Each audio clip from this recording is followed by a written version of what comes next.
En la práctica de hoy vamos a obtener el límite balístico frente a impacto de proyectiles cilíndricos y hemisféricos.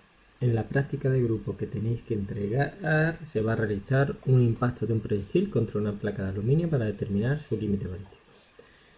Cada grupo tendrá una geometría de proyectil diferente o cilíndrica o hemisférica. Además hay dos materiales diferentes, acero o tungsteno, y también se van a variar tanto el diámetro como la longitud. Cada grupo tendrá una combinación de estos valores.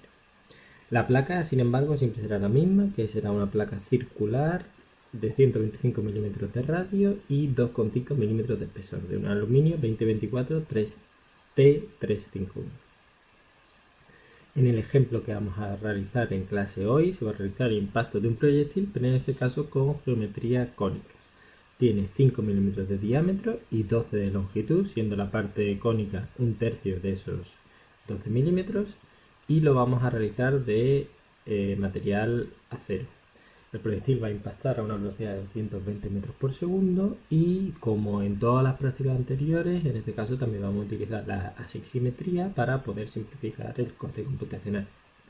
La placa seguirá siendo la misma que vais a tener que usar vosotros, de 125 milímetros de radio y 2,5 milímetros de espesor del mismo material. Lo primero que vamos a realizar es hacer las geometrías de ambas partes, del proyectil y de la placa. Para ello nos vamos a Create Part, hacemos el proyectil en primer lugar si queremos, y lo que vamos a utilizar es, como en la otra práctica, la asimetría. En este caso, por simplicidad, el proyectil se va a modelar como un tipo rígido, es decir, que no se va a deformar. Así que vamos a utilizar la segunda opción, Discrete Rigid. Y ya por defecto nos obliga a hacerlo tipo while o punto, y en este caso vamos a decir tipo while. Vamos a usar la opción de crear líneas conectadas y vamos a ir seleccionando todos los puntos, los vértices del proyectil. En este caso empezaríamos por 0, 0. Después vamos a realizar la parte cónica, que sería 2,54. La parte cilíndrica, que nos llevaría hasta el mismo diámetro, 2,5 hasta 12. Y después ya nos vamos al eje de simetría. Y ya nos vamos hasta el vértice final. Fijaros que aquí lo que estamos modelando es simplemente la mitad, por el hecho de hacer la asimetría, de una sección del proyectil. Con esto ya tendríamos la geometría del proyectil, pero debido a que es una parte rígida, tenemos que introducirle un reference point. Para ello nos vamos a Tools, Reference Point, y seleccionamos un punto del eje de simetría, como este. Ya lo tendremos aquí. Vamos a hacer ahora la parte de la placa de aluminio. Evidentemente sigue siendo asimétrica, pero en este caso sí que queremos que se deforme, sea deformable, y como es una placa, pues sería tipo sí. Le damos a continuar y en este caso sería muy sencillo porque es simplemente un rectángulo. Decimos elegir rectángulo y vamos a darle la información de las esquinas opuestas. En este caso la primera esquina 0, 0, y la siguiente, ya que tiene un radio de 125 milímetros, ya 125, y un espesor de 2 milímetros. Y aquí la tenemos. Con esto acabaríamos en el módulo parte.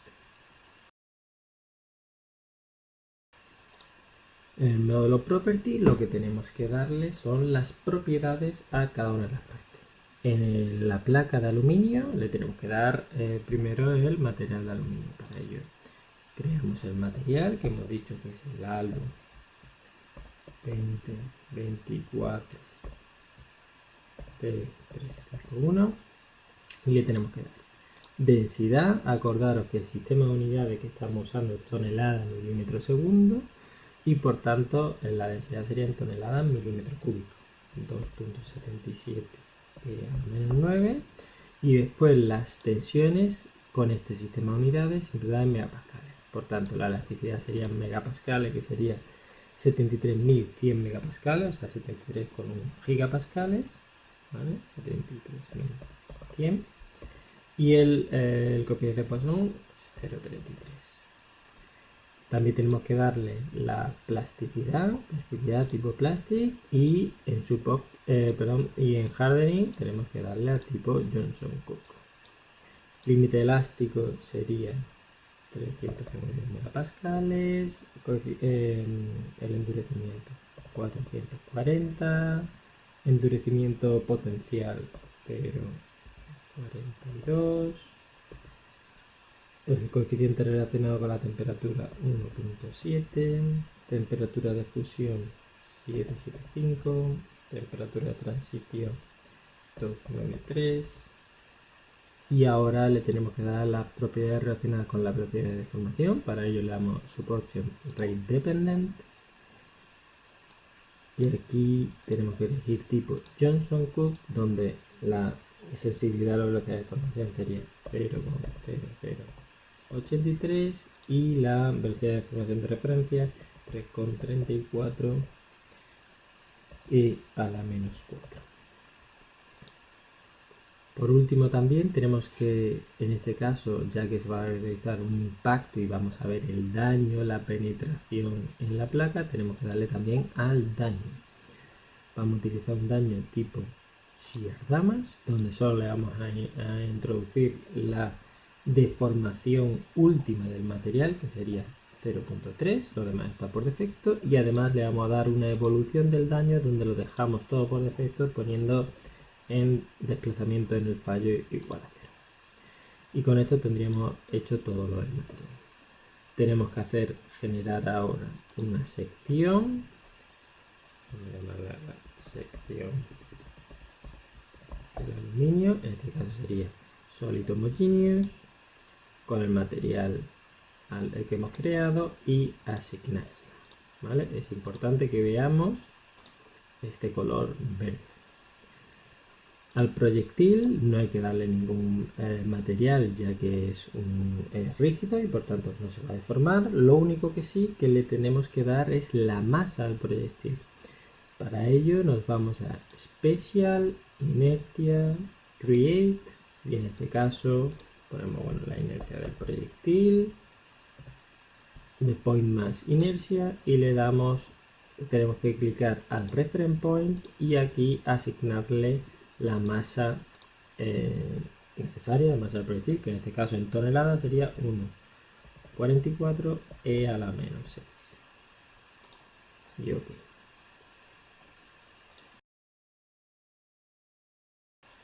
Ahora pasamos al módulo Assembly, donde seleccionamos las dos partes. Y fijaros que, claro, como hemos empezado en 0,0, nos la pone una encima de otra, así que la tenemos que trasladar.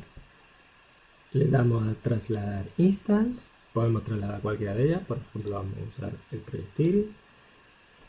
Y le tenemos que dar el vector, que simplemente sería, pues tiene que desplazarse el espesor del laminado, que serían 2,5 milímetros en I. Entonces el primer punto 0,0 y el otro sería en I 2,5. Y nos quedaría ahí en la posición corregida y pulsaríamos en OK. Ya lo tenemos en disposición de realizar el impacto.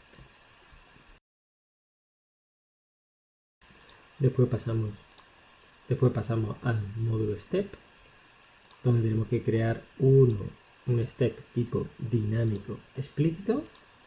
Aquí le tenemos que indicar el tiempo, que en este caso el tiempo sería 3 por 10 a la menos 4 segundos. Además, en el módulo step también tenemos que asignar una variable adicional en el file output. El que viene por defecto no es suficiente para poder ver la penetración en la placa, y esto es muy importante. Entonces tenemos que editarlo y vamos a buscar uno que se llama status. Este status aparece en el último caso, state file user time, y aquí aparece status. Fijaros que sirve para el modelo de plasticidad y fallo, que es lo que estamos utilizando nosotros con Johnson-Cook. Si no tenemos activado esto, no vamos a ser capaces de ver la perforación en la placa. Además, para estudiar la velocidad del proyectil y ver correctamente su velocidad residual, vamos a utilizar un History Output del Reference Point.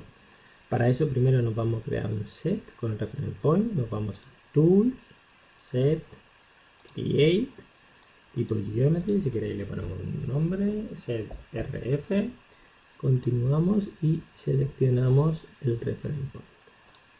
Y ahora en el History nos vamos a crear uno nuevo que, fijaros que en Domain no es Whole Model, sino le damos a Set del reference point y en este lo que queremos estudiar son las velocidades. En este caso será la velocidad en el eje Y, que sería V2.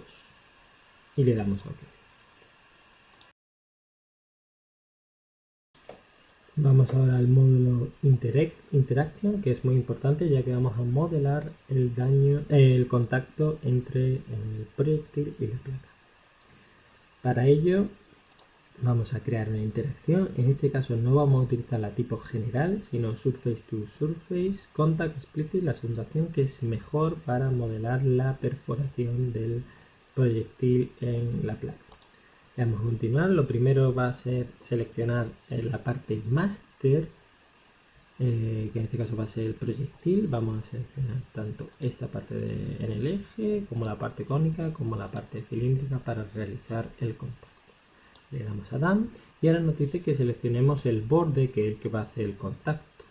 La parte interior o la parte exterior. Evidentemente nosotros tenemos que seleccionar la parte exterior, que es la que está indicada con el amarillo. Después la siguiente será la parte slave, la parte esclava del contacto. En este caso va a ser la placa de aluminio. Nos dice de tipo superficie o de tipo región de nodo. Le vamos a dar a tipo región de nodo y seleccionamos todo el interior de la placa. Como veis que aparece ahí en morado. Le damos a Done. Y ahora tenemos que, lo único que tenemos que hacer a mayores es generar una propiedad del contacto. Le damos a crear, tipo contacto, y simplemente le damos tangential behavior tipo friction y le damos a guardar y OK. Con esto ya la tendríamos creada. Vamos a pasar al módulo load, también es muy importante ya que le vamos a dar tanto las condiciones de contorno adecuadas como la velocidad inicial al proyectil. Podemos empezar con la velocidad inicial del proyectil. Para ello tenemos que crear un predefined file. En el estado inicial, importante, tenemos que hacer el estado inicial, la categoría es la mecánica y de tipo velocidad. Tenemos que seleccionar simplemente el reference point donde le vamos a asignar una velocidad. En este caso la velocidad sería en el eje Y, en sentido negativo, para que vaya contra la placa, y en este caso sería 220 metros por segundo. Acordaros que en el sistema estabilizado en Abaco es milímetros por segundo, sería menos 220 milímetros por segundo. Y damos a OK. La condición de contorno además que tenemos que hacer es al reference point le tenemos que poner una condición de simetría en el eje de simetría, sería el eje X. Le damos el reference point y le damos X sin. Y además tenemos que la placa a empotrarla en su extremo. Para ello generamos otra condición de contorno de tipo simetría, antisimetría, encastre, y en el borde esto es lo que vamos a empotrar con encastre. Y con esto ya tendríamos todas las condiciones de contorno realizadas. Ahora vamos a usar el módulo Mesh. Para ello nos vamos a la parte, porque vamos a mallar cada una de las partes. Lo primero, el proyectil. Vamos a darle a mallar la parte con valor de 0.8. Aplicamos, OK, y mallamos toda la parte. Yes. Y no aparece nada de azul. Nos vamos ahora a la placa, donde vamos a hacer un mallado un poco más complejo. En la parte donde va a impactar queremos que la malla sea más fina que en la parte donde no va a impactar, para reproducir de manera más adecuada los gradientes de deformación que se van a producir en el terreno. Para ello, en vez de darle a Zip Part, le vamos a dar a Zip Edges. sea, poner las semillas en los bordes. Vamos a seleccionar el borde arriba y el borde abajo. Acordaros que para seleccionar varias cosas tenéis que tener la tecla Shift seleccionada. Esto, por ejemplo, también lo hemos hecho en contacto. Le damos a Done. Y ahora vamos a utilizar, para ese mallado diferente en una región que en otra, vamos a utilizar esto que pone bias. El biasing es justamente lo que hace que la malla sea más fina en un lugar que en otro. Fijaros que la flecha os está indicando dónde la malla es más fina. Esto se puede cambiar si no lo hubiese hecho bien, pero por defecto no lo ha hecho bien. Con esto de Flip Bias podemos cambiar una u otra. El tamaño mínimo que vamos a utilizar es de 0.1, fijaros, muy pequeño, 0,1 milímetros, y el tamaño más grande 13 milímetros. Le damos a Apply. Ok. Una vez que hacemos esto, también tenemos que mallar los bordes laterales. Seleccionamos un borde y el otro, le damos a Done. En este caso no vamos a utilizar un biasing porque queremos algo que sea constante, y en vez de por el tamaño le vamos a dar por el número y vamos a meter 7 elementos en dirección universal. Le damos a OK y ahora sí, ya sí que podemos mallar la parte. Fijaros que aquí tenemos elementos muy grandes y aquí tenemos elementos muy pequeñitos para reproducir mejor este proceso de penetración. Nos podemos ir a Assembly y le damos al query de la malla para ver cuántos nodos en total tenemos y elementos. Fijaros, tenemos solo 410, o sea que incluso podríamos hacer un mallado más fino.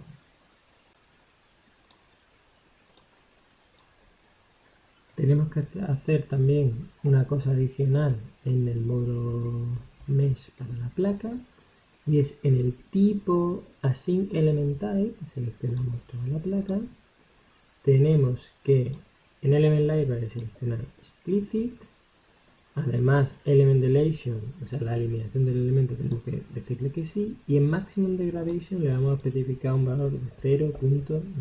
Esto es para visualizar y que se reproduzca de manera correcta el proceso de penetración. Ahora en el módulo Job ya simplemente tenemos que hacer el caso. Si queréis, vamos a llamarle caso 220, ya que es la velocidad inicial que le hemos puesto. Le damos a continuar y le damos a Submit para correr el caso. Una vez que está completado, nos vamos a Result y podemos ver, le damos a Plot Contours Deform, lo que sería, podemos ver al principio todo el impacto y la penetración. Vamos a ver el zoom. Fijaros cómo empieza, impacta y genera toda la eliminación y va eliminando todos los elementos. ¿Vale? Aquí podemos estudiar las tensiones con el equivalente con Mises. Podríamos ver también la deformación plástica equivalente, cómo se concentra evidentemente en la región donde se produce la penetración. Y por último nos quedaría ver la velocidad residual. Para ello nos vamos aquí en Create X y Data, tipo ODB History Output, y le damos a la que hemos seleccionado del reference node de reference point, que es V2. Le damos a Plot y podemos ver cómo con el query se ve muy bien, con query probe values, como inicialmente la velocidad era los 220 metros por segundo, negativo, y va disminuyendo debido al impacto hasta mantenerse de manera constante en 141,6 metros por segundo. Claro, fijaros, no ha cambiado el signo, sigue siendo negativo, sigue yendo hacia abajo porque el proyectil sigue penetrando. O sea, tiene una velocidad residual de 141 metros por segundo. No os preocupéis si a vosotros sale un valor ligeramente diferente, porque esto es un proceso explícito y puede haber pequeñas variaciones en esta velocidad residual en función del ordenador donde se corra, en el momento en que se corra, etc. Para ayudaros a hacer también esta práctica, os hemos dado de un archivo Excel donde en mi caso en el ejemplo tenemos para proyectil cónico la masa y las propiedades necesarias para calcular la velocidad del límite balístico acorde a Rosenberg-Beckel.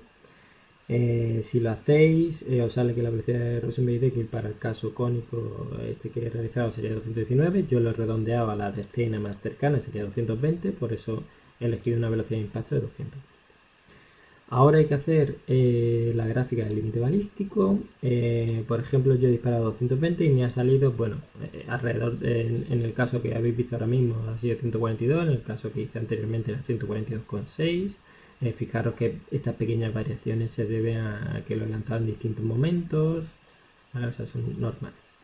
Entonces, como lo que ha ocurrido es que ha penetrado, entonces lo que tengo que hacer es reducir la velocidad. Vamos a reducir la velocidad o aumentar de 20 en 20 para no tener que lanzar muchísimas simulaciones. Realicé otra a 200 metros por segundo, 20 menos que la inicial, y la velocidad residual fue de 100 metros por segundo. Por tanto, tenía que seguir bajando.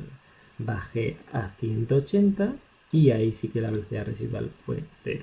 O sea que lo freno.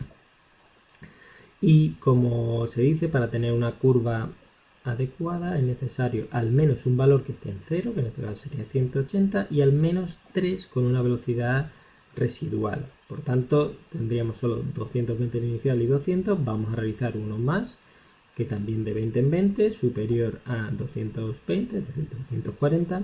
Y la velocidad residual, fijaros que os sale 171,5 metros por segundo.